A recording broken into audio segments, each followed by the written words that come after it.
بسم اللہ الرحمن الرحیم۔ ناظرین، خون میں آکسیجن کی کمی جسے ہائپوکسیمیا کہا جاتا ہے، اس کی وجہ سے کئی خطرناک علامات پیدا ہوتی ہیں اور بعض دفعہ آکسیجن کی بہت زیادہ کمی جان لیوا بھی ثابت ہو سکتی ہے۔ اس کی سب سے اہم علامت ضیق النفس یعنی سانس کی تنگی ہے، جسے ڈسنیا یا شارٹنس آف بریتھ بھی کہا جاتا ہے۔ آکسیجن کی کمی کی صورت میں سانس مشکل سے آنا اور سانس لینے میں دشواری ہونا ایک عام علامت ہے۔ چنانچہ اگر آپ کو بغیر چلنے پھرنے کے اور محنت مشقت کے بغیر ویسے ہی سانس پھولنے لگتا ہے اور سانس لینے میں دشواری ہوتی ہے تو یہ خون میں آکسیجن کی کمی کی علامت ہو سکتی ہے۔ اس کے علاوہ اگر آپ کو مستقل تھکن کا احساس رہتا ہے، بدن تھکا تھکا محسوس ہوتا ہے اور ساتھ ہی آپ شدید کمزوری محسوس کرتے ہیں، حتیٰ کہ روزمرہ روٹین کے کاموں کو کرنے میں بھی آپ کو دشواری ہوتی ہے، تو یہ بھی اس کی ایک علامت ہو سکتی ہے، کیونکہ خون میں آکسیجن کی کمی جسم کو توانائی فراہم کرنے میں مشکل پیدا کرتی ہے، جس کی وجہ سے تھکن اور کمزوری محسوس ہوتی ہے۔ اسی طرح تھکن اور کمزوری کے علاوہ اگر آپ کو چکر آتے ہیں یا اس سے بڑھ کر اگر بے ہوشی کی کیفیت طاری ہو جاتی ہے، غشی طاری ہو جائے یا پھر غنودگی کی کیفیت ہو، تو یہ بھی آکسیجن کی کمی کی علامات ہیں، اور دماغ کی طرف کم آکسیجن پہنچنے کی وجہ سے اس طرح کی شکایات پیدا ہو سکتی ہیں۔ اس کے علاوہ ایک اور واضح علامت جلد کی رنگت کا نیلا پڑ جانا ہے، جسے سیانوسس کہتے ہیں۔ خون میں آکسیجن کی کمی کے باعث جلد، خاص طور پہ ہونٹ، زبان، انگلیاں یا ناخن نیلے پڑ جاتے ہیں، اور بعض دفعہ جسم کا کوئی ایک حصہ جیسے کہ ہاتھ، پاؤں یا ٹانگ وغیرہ آکسیجن ملے خون کی کمی کے باعث جسم کا کوئی ایک حصہ نیلا یا سیاہ پڑ جاتا ہے۔ اسی طرح دل کی دھڑکن کا تیز ہونا، جسے اختلاج قلب کہتے ہیں، یہ بھی اس کی ایک اہم علامت ہے۔ جب جسم کے تمام اعضاء تک آکسیجن کی سپلائی ٹھیک طرح سے نہیں ہو پاتی ہے تو ہمارا دل بدن کو آکسیجن کی فراہمی کے لیے تیز تیز دھڑکنا شروع کر دیتا ہے تاکہ جسم کو زیادہ آکسیجن فراہم کی جا سکے۔ اس کے علاوہ مریض کا تیز تیز سانس لینا، یہ بھی آکسیجن کی کمی کی ہی ایک علامت ہے، جسے ٹیکنیا کہتے ہیں۔ اس میں یہ ہے کہ بعض دفعہ چھاتی میں درد کی شکایت ہو سکتی ہے یا پھر سر میں درد ہو سکتا ہے، خاص طور پہ اگر خون میں آکسیجن کی سطح بہت کم ہو۔ اسی طرح اگر سانس لیتے وقت آواز آتی ہے۔ اچھا، اس کے ساتھ اگر مریض غنودگی کی حالت میں ہے، ہوش میں نہیں ہے اور سانس لیتے وقت چھاتی میں سے خرخراہٹ کی آوازیں آتی ہیں تو یہ انتہائی خطرناک علامت ہے۔ ایسے میں بلا تاخیر فوراً اپنے مریض کو ہاسپٹل شفٹ کیجیے، ورنہ یہ مریض کے لیے جان لیوا ثابت ہو سکتا ہے۔ اس کے علاوہ نظر کا دھندلا پن یا نظر کمزور ہونا، خاص کر اس کے ہمراہ اگر متلی یا قے ہوتی ہے تو یہ بھی خون میں آکسیجن کی کمی کی علامت ہو سکتی ہے۔ تو اس کے بعد اگر اسباب اور وجوہات کی بات کی جائے تو ایک تو سانس سے متعلق جتنے امراض ہیں، جن میں سے ایک دمہ ہے، اور دمہ کی حالت میں پھیپھڑوں کے اندر اور سانس کی نالیوں میں سوجن آ جاتی ہے، جس کی وجہ سے آکسیجن کی فراہمی میں دقت ہو سکتی ہے۔ اسی طرح نمونیا ہے، یہ بھی پھیپھڑوں میں سوجن پیدا کرتا ہے، جس کی وجہ سے آکسیجن کو جذب کرنا مشکل ہو جاتا ہے۔ اس کے علاوہ پھیپھڑوں سے متعلق ایک بیماری ہے COPD یعنی کرونک obstructive pulmonary disease، یہ بھی آکسیجن کی کمی کا سبب بن سکتی ہے کیونکہ پھیپھڑوں میں ہوا کا بہاؤ کم ہو جاتا ہے۔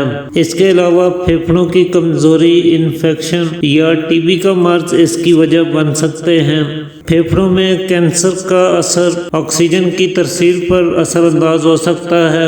اسی طرح دل کے امراض، مثلاً دل کی کمزوری میں جب دل خون کو پھیپھڑوں اور جسم کے مختلف حصوں تک درست طریقے سے پمپ نہیں کرتا ہے تو خون میں آکسیجن کی کمی ہونے لگتی ہے۔ اسی طرح اگر خون کی نالیوں میں انفیکشن یا کسی طرح کی رکاوٹ اور بلاکیج آ جائے، کولیسٹرول بڑھ جائے یا خون میں کلاٹس یعنی تھکے پیدا ہونے لگیں تو ایسی صورت میں بھی آکسیجن کی فراہمی متاثر ہو سکتی ہے۔ اس کے علاوہ خون کی کمی بھی اس کی ایک بہت بڑی وجہ ہے، کیونکہ یہ خون ہی ہے، خون کے ریڈ بلڈ سیلز آکسیجن لے کر جسم کے مختلف حصوں تک پہنچاتے ہیں، تو خون کی شدید کمی یا خون میں سرخ ذرات کی کمی اس کا سبب بن سکتی ہے۔ اچھا، فضائی آلودگی بھی اس کی ایک بڑی وجہ ہے۔ گرد و غبار، دھواں، گیس یا کیمیکلز کی موجودگی کی وجہ سے آکسیجن کی مقدار میں کمی آ سکتی ہے، خاص طور پر جو لوگ کوئلے کی مائنز میں کام کرتے ہیں یا سیمنٹ فیکٹریز میں اور کپڑے کی ملوں میں کام کرنے والے افراد۔ ایسے لوگوں کو آکسیجن کی کمی اور پھیپھڑوں سے متعلق خطرناک امراض کا سامنا زیادہ کرنا پڑتا ہے۔ اسی طرح بلند اور اونچے مقامات پر آکسیجن کی مقدار کم ہوتی ہے، چنانچہ پہاڑوں کی اونچی چوٹیوں پر آکسیجن کم ہو سکتی ہے۔ بعض دفعہ کچھ ادویات اور نشہ آور چیزیں بھی اس کا سبب بن جاتی ہیں۔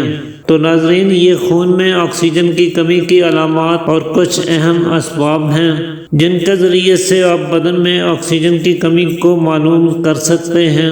اس کے لیے ایک چھوٹی سی ڈیوائس بھی مارکیٹ میں موجود ہے جسے آکسی میٹر کہتے ہیں۔ اس کے ذریعے بھی آپ اپنے خون میں آکسیجن کی مقدار کو معلوم کر سکتے ہیں۔ خون میں آکسیجن کا جو نارمل لیول ہے یہ 95 سے 100% تک ہونا چاہیے۔ 90% سے اگر کم ہے تو یہ لو لیول ہے۔ باڈی میں آکسیجن لیول کو برقرار رکھنے کے لیے آپ کچھ غذاؤں کا استعمال کر سکتے ہیں، لیکن غذائیں کبھی بھی براہ راست آپ کے آکسیجن لیول کو نہیں بڑھاتی ہیں، بلکہ یہ آپ کے جسم میں آکسیجن کو صحیح طریقے سے استعمال کرنے اور اس کی فراہمی کے عمل کو بہتر بنانے میں مدد کرتی ہیں۔ چنانچہ ایک تو آپ کچھ مغزیات کا استعمال کر سکتے ہیں، خاص طور پہ بادام، اخروٹ، چیا سیڈز اور فلیکس سیڈز۔ یہ اومیگا 3 فیٹی ایسڈ اور میگنیشیم سے بھرپور ہوتے ہیں جو سانس سے متعلق امراض کو دور کرنے اور دل کی صحت کو برقرار رکھنے میں نہایت اہم کردار ادا کرتے ہیں۔ اس کے علاوہ آپ آئرن سے بھرپور غذاؤں کا استعمال بھی کریں۔ خون پیدا کرنے والی چیزوں کو اپنی روزمرہ ڈائٹ میں ضرور شامل رکھیں، جیسے کہ گاجر یا گاجر کا جوس استعمال کریں، انار کا جوس پی سکتے ہیں، کھجور، انجیر اور انگور کا استعمال کریں۔ ساتھ ہی خون کی روانی کو بہتر بنانے کے لیے اور پھیپھڑوں کو صحت مند رکھنے کے لیے لہسن اور ادرک کا استعمال کر سکتے ہیں۔ دن بھر میں پانی کا استعمال زیادہ کریں، کیونکہ مناسب ہائیڈریشن خون کو مؤثر طریقے سے آکسیجن پہنچانے میں مدد کرتی ہے۔ اچھا، ایک کام آپ نے ضرور کرنا ہے، صبح سویرے سورج نکلنے سے پہلے ایسے مقام پر جائیں جہاں سبزہ اور ہریالی زیادہ ہو، صاف ستھری فضا ہو اور ایسے ماحول میں سانس کی ایکسرسائز کریں، لمبے لمبے سانس لیں، پیدل چلیں اتنی رفتار سے کہ آپ کی سانسیں تھوڑی تیز ہوں۔ اس سے پھیپھڑے قوی ہوں گے اور آکسیجن بھی ملے گی۔ اس کے ساتھ تمباکو نوشی سے پرہیز کریں، آلودگی سے جہاں تک ممکن ہو سکے بچنے کی کوشش کریں، تو انشاءاللہ آپ کو بہت ہی بہتر نتائج دیکھنے کو ملیں گے۔